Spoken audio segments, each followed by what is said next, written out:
নমস্কাৰ মই Ritusmin Sharma time at big নিউজলৈ স্বাগতম জনাইছোঁ মোৰ সৈতে আছে সতীৰ্থ জ্যোতিদীপ বৈশ্য আৰু এই মুহূৰ্তৰ সবাতোকৈ বিগ নিউজ ডক্টৰ সমজ্জল কুমাৰ ভট্টাচাৰ্যই ত্যাগ কৰিব সদৌ অসম ছাত্ৰ সন্থা আসুৰ পৰা অৱসৰ ল'ব সমজ্জল কুমাৰ ভট্টাচাৰ্যই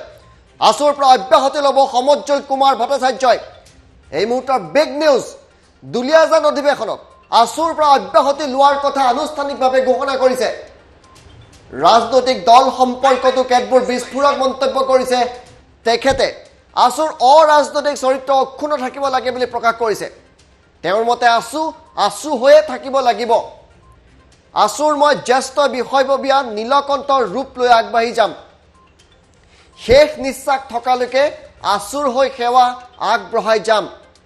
ৰাজনৈতিক দল আৰু নিৰ্বাচনী বৃত্তৰ বাহিৰত থাকি মই কাম কৰি যাম আসুৰ পৰা অব্যাহতি ল'ব সমজ্জল কুমাৰ ভট্টাচাৰ্যই এই মুহূৰ্তৰ বিগ নিউজ জ্যোতিদীপ বৈশ্য আমি মন্তব্য শুনাম কিন্তু ইমান এটা ডাঙৰ খবৰ আহিছে যে আসুত সমজ্জল ভট্টাচাৰ্য নেথাকিব চাওক ঋতুস্মিন শৰ্মা আমি কিছু মুহূৰ্তৰ পিছতে মন্তব্য শুনাম কিন্তু ডক্টৰ সমজ্জল কুমাৰ ভট্টাচাৰ্য আজি স্পষ্টভাৱে সংবাদ মাধ্যমৰ আগত কৈছে যে দুলীয়াজানৰ অধিৱেশনত তেওঁ সদৌ অসম ছাত্ৰ সন্থাৰ বিষয়ববীয়াৰ পৰা অৰ্থাৎ যি তেওঁ পদত আছে সেই পদৰ পৰা তেওঁ অব্যাহতি ল'ব সেয়া স্পষ্টভাৱে কৈছে তাৰ লগতে তেওঁ উল্লেখ কৰিছে যে মৰাণ অধিৱেশনৰ সময়তো দুধনৈ অধিৱেশনৰ সময়তো তেওঁ অব্যাহতি ল'ব বিচাৰিছিলে কিন্তু সেই সময়ত তেখেতক কোনেও আচলতে সকলোৱে আহ্বান কৰিলে আৰু তেতিয়া সদৌ অসম ছাত্ৰ সন্থাতেই ডক্টৰ সমজ্জল কুমাৰ ভট্টাচাৰ্য থাকি গ'ল আজি সংবাদ মাধ্যমৰ আগত স্পষ্টভাৱে কৈছে যে তেখেতে দুলীয়াজানৰ যি আগন্তুক অধিৱেশন হ'ব তাতেই তেওঁ অব্যাহতি ল'ব আন কেইবাটাও বিষয়ৰ ওপৰত তেওঁৰ ওপৰত উঠা অভিযোগ তেওঁৰ সতীৰ্থই যি অভিযোগ উত্থাপিত কৰিছিলে তাক লৈ মন্তব্য কৰিছে ৰাজনৈতিক দলক লৈ মন্তব্য কৰিছে ঋতুস্মিন মন্তব্য শুনাইছোঁ সমজ্জল কুমাৰ ভট্টাচাৰ্যৰ মুখেৰে শুনাওক তেওঁ কৈছে হয় মই আসুৰ পৰা অৱসৰ ল'ম মই মৰাণ অধিৱেশনটো কৈছিলোঁ যে মই আসুৰ পৰা অৱসৰ ল'ম দুধনৈতো কৈছোঁ আসুৰ পৰা অৱসৰ ল'ম গতিকে মই দুলীয়াজানৰ অধিৱেশনত অৱসৰ ল'ম হয় প্ৰথম কথা দীঘলীয়া সময় অসুস্থ হৈ আছিলোঁ অসুস্থ হৈ ঘৰতে চিকিৎসাধীন হৈ আছিলোঁ আৰু এতিয়া সুস্থ হৈ উঠিছোঁ কিন্তু দুৰ্বল কিন্তু চিকিৎসকৰ পৰামৰ্শৰ মৰ্মে অলপকৈ ওলাব পৰা হৈছোঁ আৰু প্ৰথম আজি সদৌ গুৱাহাটী ছাত্ৰ সন্থাৰ অধিৱেশনত উপস্থিত হৈছোঁ দ্বিতীয় কথাটো হ'ল যে সদৌ অসম ছাত্ৰ সন্থাৰ এগৰাকী শেহতীয়াকৈ পদত্যাগ কৰা ৰাজ্যিক কাৰ্যনিৰ্বাহকৰ সদস্যই মোৰ সম্পৰ্কত অপব্যাখ্যা কৰি যিবোৰ মন্তব্য দিছে তাক মই অগ্ৰাহ্য কৰিছোঁ আৰু তৃতীয় কথাটো হ'ল যে সদৌ অসম ছাত্ৰ সন্থা এটা সামূহিক নেতৃত্বত চলা সংগঠন গতিকে সামূহিক নেতৃত্বৰে সংগঠনটো চলাটো মই বিচাৰোঁ চতুৰ্থ কথাটো হ'ল যে সদৌ অসম ছাত্ৰ সন্থা মানে এটা সংগ্ৰামী সত্তা যেতিয়া অসমৰ দুৰ্যোগ আহে তেতিয়াই সদৌ অসম ছাত্ৰ সন্থাই ৰাইজৰ অভিভাৱকত্বত সংগ্ৰাম কৰে আৰু এই সংগ্ৰামী যাত্ৰা সদৌ অসম ছাত্ৰ সন্থাৰ অব্যাহত থাকিবই সদৌ অসম ছাত্ৰ সন্থা মানে এটা সংগ্ৰামী সত্তা সদৌ অসম ছাত্ৰ সন্থা মানে এটা অবিৰতি সংগ্ৰামী যাত্ৰা আৰু সেইকাৰণে অসমৰ ৰাইজে বিচাৰে যে সদৌ অসম ছাত্ৰ সন্থা সদায় অৰাজনৈতিক হৈ থাকিব লাগে আসু হৈ থাকিব লাগে আসুৰ অৰাজনৈতিক চৰিত্ৰ অক্ষুণ্ণ ৰাখিব লাগে এইটো ৰাইজৰ চিন্তা গতিকে ৰাইজৰ এই চিন্তাক আমি সদায় সন্মান কৰোঁ আৰু আসু সদায় আসু হৈ থাকিব আসুৰ অৰাজনৈতিক চৰিত্ৰত আঘাত সানিব পৰা বা আসুৰ আনিব পৰা কোনো কামেই আমি কৰিবলৈ নিদিওঁ ৰাইজৰ এই চিন্তাক আমি সন্মান জনাই যাম আনটো বিষয় হ'ল যে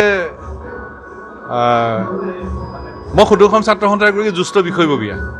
গতিকে জ্যেষ্ঠ বিষয়ববীয়া হিচাপে নীলকণ্ঠৰ ৰূপ লৈ সকলোকে একেলগে লৈ কাম কৰি আছোঁ আৰু আগন্তুক দিনতো নীলকণ্ঠৰ ৰূপ লৈ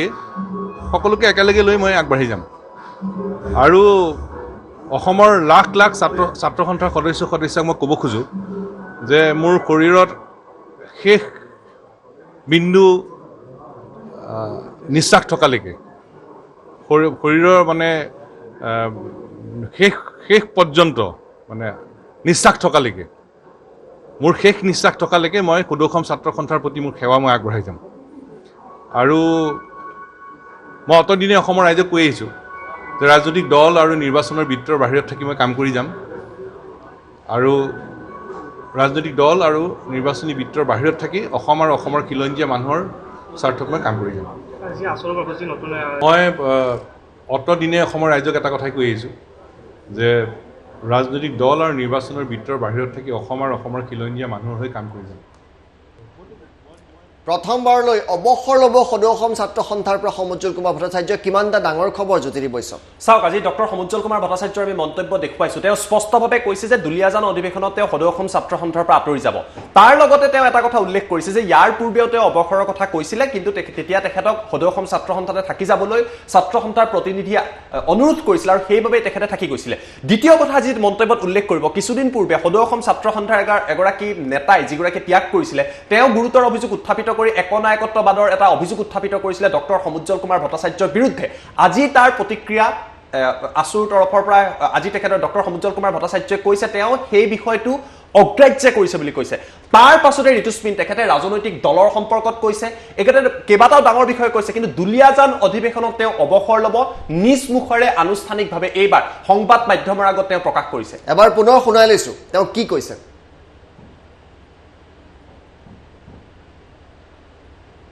মই মৰাণ অধিৱেশনটো কৈছিলোঁ যে মই আছুৰ পৰা অৱসৰ ল'ম দুধনৈতো কৈছোঁ আছুৰ পৰা অৱসৰ ল'ম গতিকে মই দুলীয়াজানৰ অধিৱেশনত অৱসৰ ল'ম হয় প্ৰথম কথা দীঘলীয়া সময় অসুস্থ হৈ আছিলোঁ দুলীয়াজান অধিৱেশনত অৱসৰ হ'ল বুলি প্ৰকাশ কৰিছে জ্যোতিদীপ গতিকে গুৰুত্বপূৰ্ণ কিছুদিনৰ পিছতে দুলীয়াজানৰ অধিৱেশন আৰম্ভ হ'ব আৰু এই অধিৱেশনক লৈ ইতিমধ্যে জল্পনা কল্পনা আৰম্ভ হৈছে সদৌ অসম ছাত্ৰ সন্থাৰ আটাইতকৈ যদি জ্যেষ্ঠ নেতা বুলি কোৱা হয় আটাইতকৈ পুৰণি নেতা বুলি ক'লে আমাৰ মনত আমি যেতিয়াৰ পৰা দেখিছোঁ মই যেতিয়াৰ পৰা দেখিছোঁ ডক্টৰ সমুজ্জ্বল কুমাৰ ভট্টাচাৰ্য সদৌ অসম ছাত্ৰ সন্থাৰ লগত দেখিছোঁ এটা সময়ত তেওঁ দায়িত্বত আছিলে তাৰপিছত তেওঁ মুখ্য উপদেষ্টা হ'ল গতিকে সদৌ অসম ছাত্ৰ সন্থাৰ পৰা দুলীয়াজান অধিৱেশনত তেওঁ আঁতৰি আহিম বুলি কোৱাটো বিষয়ববীয়াৰ পৰা তেওঁ আঁতৰি আহিম বুলি কোৱাটো এটা ডাঙৰ মন্তব্য কৰিছে ইয়াক লৈ আছুৰ যিসমূহ কৰ্মী আছে তেওঁলোকৰ মাজতো স্বাভাৱিকতে ইয়াক লৈ প্ৰতিক্ৰিয়াৰ সৃষ্টি হ'ব নেতৃত্বৰ মাজতো প্ৰতিক্ৰিয়াৰ সৃষ্টি হ'ব কিন্তু প্ৰথমবাৰৰ বাবে দুলীয়াজান অধিৱেশনত তেওঁ আছু এৰিম বুলি কৈছে স্বাভাৱিকতে এই অধিৱেশনৰ ওপৰত সকলোৰে দৃষ্টি নিবদ্ধ হৈ থাকিব হয় আছু এৰিলেও কিন্তু নীলকণ্ঠৰ ৰূপ লৈ জ্যেষ্ঠ বিষয়া হিচাপে আছুৰ সকলো গৰল তেওঁ পান কৰি যাব এইটো এটা গুৰুত্বপূৰ্ণ কথা কৈছে তেওঁ কৈছে যে সদৌ অসম ছাত্ৰ সন্থাৰ পৰা তেওঁ অব্যাহতি ল'ব বুলি কৈছে কিন্তু তাৰ লগতে স্পষ্টভাৱে কৈছে যে শেষ বিন্দু তেজ থকালৈকে তেওঁ আছুৰ হৈ সেৱা আগবঢ়াই যাব আৰু তেওঁ যিহেতু জ্যেষ্ঠ বিষয়া তেওঁ কৈছে মই এগৰাকী জ্যেষ্ঠ হিচাপে নীলকণ্ঠৰ ৰূপ ধৰি সকলোকে একত্ৰিত কৰি আগবাঢ়ি যাম অৰ্থাৎ ক'ৰবাত নহয় ক'ৰবাত সদৌ অসম ছাত্ৰ সন্থাৰ বিষয়ববীয়া পদৰ পৰা তেওঁ অব্যাহতি ল'লেও আছুৰ যি আদৰ্শ আছে সেই আদৰ্শ তেওঁ একেবাৰে ধৰি ৰাখিব সেই কথা স্পষ্ট হৈছে আৰু এটা কথা তেওঁ স্পষ্ট কৰি দিছে যে আছুৰ আটাইতকৈ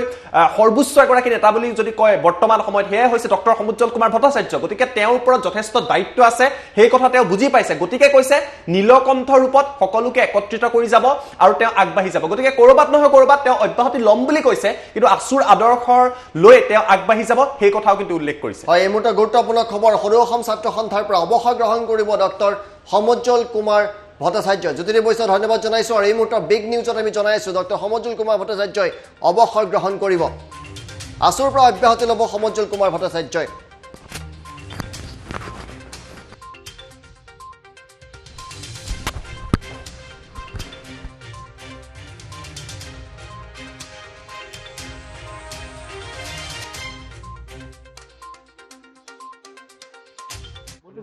মই মৰাণ অধিৱেশনটো কৈছিলোঁ যে মই আছুৰ পৰা অৱসৰ ল'ম দুধনৈতো কৈছোঁ আছুৰ পৰা অৱসৰ ল'ম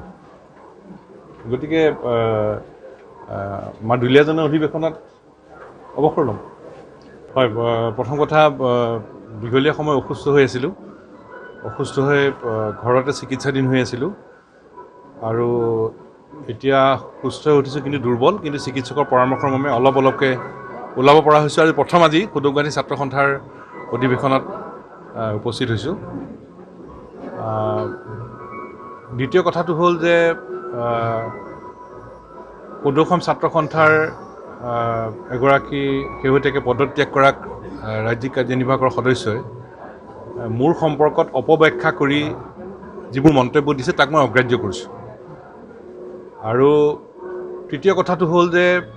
সদৌ অসম ছাত্ৰ সন্থা এটা সামূহিক নেতৃত্বত চলা সংগঠন গতিকে সামূহিক নেতৃত্বৰে এই সংগঠনটো চলাটো মই বিচাৰোঁ চতুৰ্থ কথাটো হ'ল যে সদৌ অসম ছাত্ৰ সন্থা মানে এটা সংগ্ৰামী সত্তা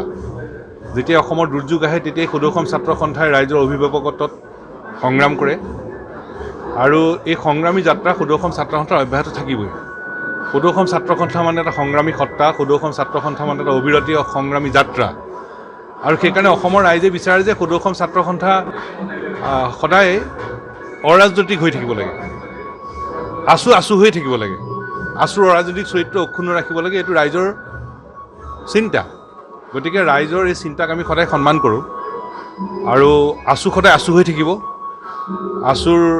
অৰাজনৈতিক চৰিত্ৰত আঘাত সানিব পৰা বা আছুৰ আনিব পৰা কোনো কামেই আমি কৰিবলৈ নিদিওঁ। ৰাইজৰ এই চিন্তাক আমি সন্মান জনাই যাম। আনটো বিষয় হ'ল যে